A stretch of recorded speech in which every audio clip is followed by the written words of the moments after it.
abasinga mulowooza nti okugoba abantu mu kibuga kutandise leero. Nolwekyo nkoledde olutambi luno nkulaga engeri Nuhu Mbogo gye yagobebwamu wakati mu kibuga e Nakasero n'akyusibwa ekifo n'azzibwa ekibuli. We twakoma nga Nuhu Mbogo asibiddwa mu maka ge e Nakasero. Munnange ekyaddirira abazungu baamulumba mu maka ge ne bakamutema nti gavumenti awo waali eyagalawo. Era baamutegeeza nti baali bagenda kumusengula bamuwemu ekifo ekirala. Bamugamba nti ekibuga kyali kikuze era awo waali baali bagenda kuzimbawo poliisi y'eggwanga. Mbogo olwawulira bino yanyiiga era n'agaana. Ekyaddako abazungu kwe kutandika okuzimba poliisi mu maaso g'olubiri lwa Mbogo. Era nga poliisi eyo yeyitibwa CPS kati. Awo nno we wava n'enjogera egamba nti n'atuula mbi yatuula Mbogo mu maaso.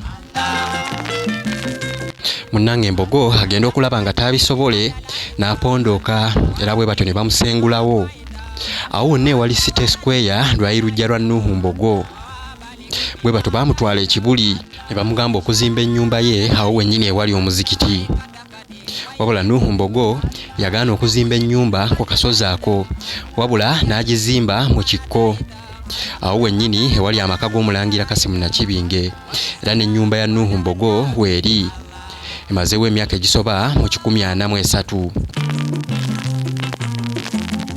Bwe baali baagala azimba amaka ge, Mbogo yazimbawo omuzikiti gw'ekibuli. Mbogo wamala okufa, mutabani we Badru Kakungulu yamusikira. Naye abazungu baatandika okumugamba abawe ku ttaka lya Mbogo mu bazimbeko ettendekero ly'abasirikale. Era okukakana nga batutteko awo wali balakisi ya poliisi ekibuli n'ettendekero lya poliisi mpaka Nsambya. Kakungulu yalaba ettaka abazungu balimalawo nga bakulembeddwamu gavana yennyini, kwe kuddira ettaka eryali lisigaddewo yiika 10 n'aziwandiisa mu kibiina kya Uganda Young Muslim Association. Awo nno ettaka ly'obusiraamu ne liwona. Era nga kati kwe kutudde ekitebe ekikulu eky'abasiraamu ekikulemberwa Supreme Mufti.